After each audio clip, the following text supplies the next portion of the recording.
Hello student, welcome back. This is Bharat Khuman from Mechanical Engineering Department. So student, today we are going to discuss about the examples of Otto cycle.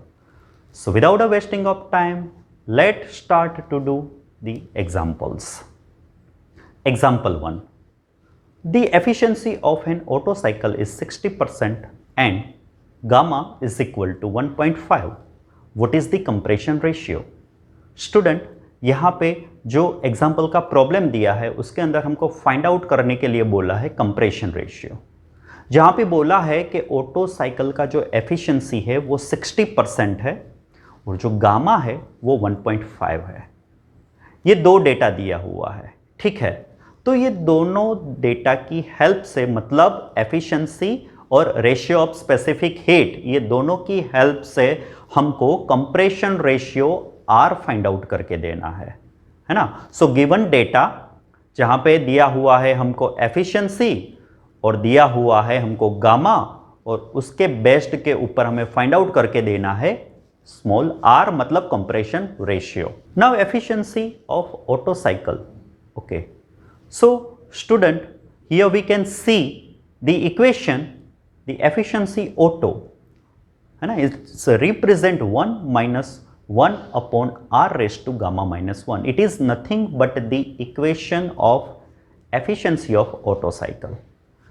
Here they just given to us efficiency and gamma.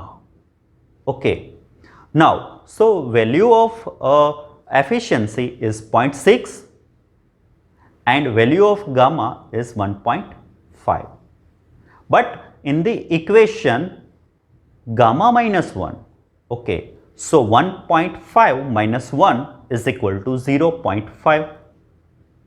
So finally equation represent 0.6 is equal to 1 minus 1 upon r raised to 0.5. With the help of simplification we can achieve the compression ratio r is equal to 6.25.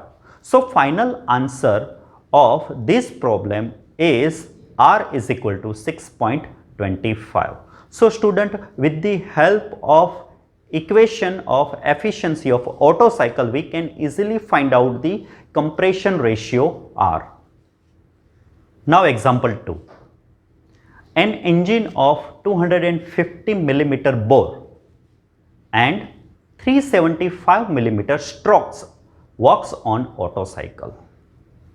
So student, in this example it's belong to Otto cycle where bore is given, engine bore is given है ना, 250 millimetre bore दे दिया है और हमको stroke भी दे दिया है 375 मिलीमीटर, स्ट्रोक लेंथ भी दे दी है। Then after the clearance volume is 0.00263 metre cube, साथ में क्लियरेंस वॉल्यूम भी दे दिया है 0.00263 metre cube. The initial pressure and temperature are 1 bar and 50 degree centigrade, मतलब इनिशियल प्रेशर और टेम्परेचर दोनों दे दिया है, 1 बार दिया है और 50 डिग्री सेंटीग्रेड दिया है, ठीक है। और साथ में क्या दिया है, if the maximum pressure is limited to 25 bar, मतलब साथ में मैक्सिमम प्रेशर भी दे दिया है, कितना है 25 बार। So find the air standard efficiency of the cycle. तो ये जो डेटा दिया है उसकी हेल्प से हमको फाइंड आउट करना है क्या, एयर स्टैंडर्ड एफिशिएंसी किसका, ऑटो साइकिल का।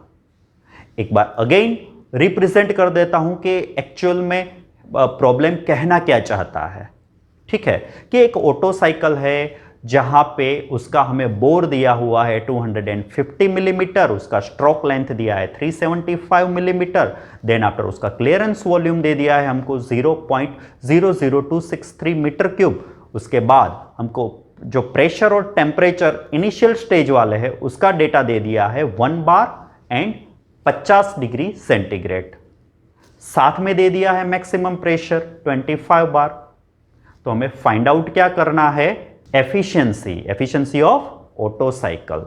Let's see a given data where the bore is denoted by capital D, है ना, bore is denoted by capital D and it's given 250 millimetre. इसको हम कन्वर्ट करेंगे किसके अंदर, मीटर के अंदर कन्वर्ट करेंगे।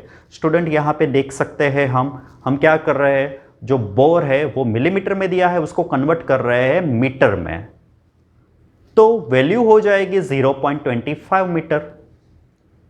Same stroke length is also given, it's denoted by capital L and the value is 375 millimetre.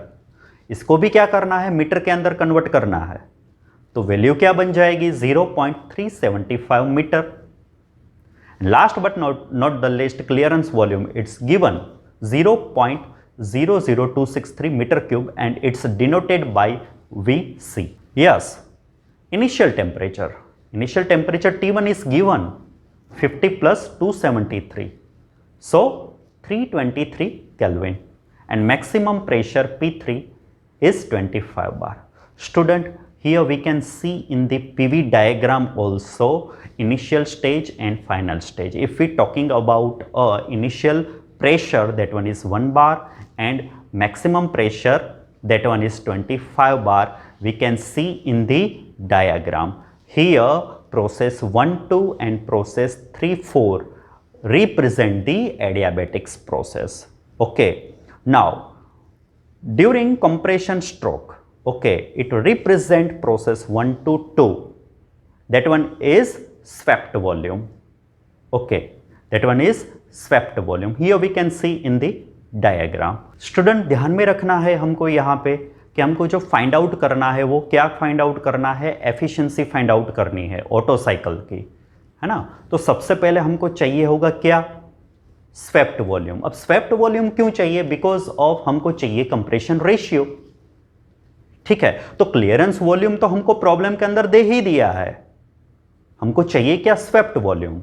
तो स्वेप्ट वॉल्यूम के लिए जो इक्वेशन आएगा वो आएगा π/4 d²L, जहां पे d क्या है, बोर है, और L क्या है, स्ट्रोक है।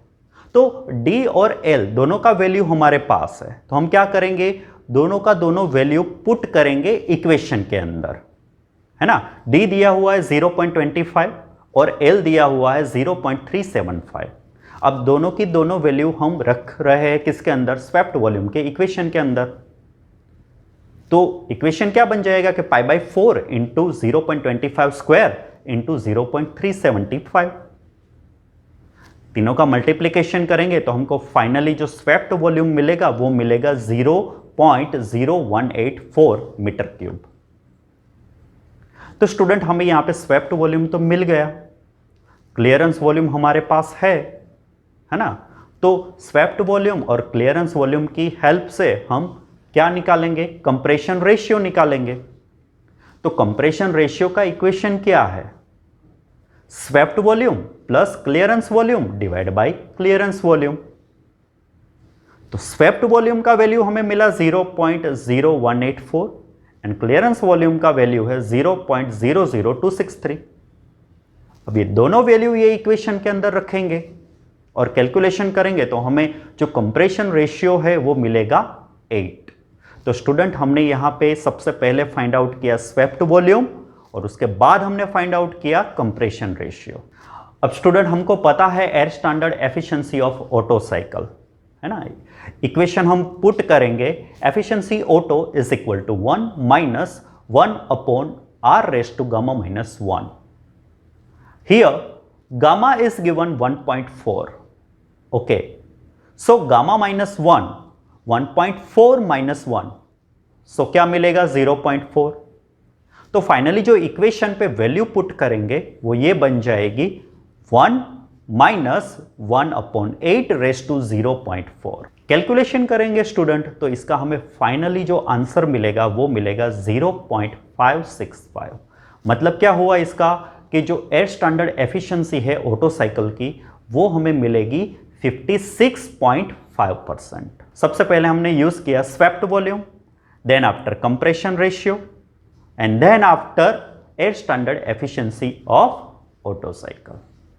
So kindly attempt this mind twisted question and find a link in the description box.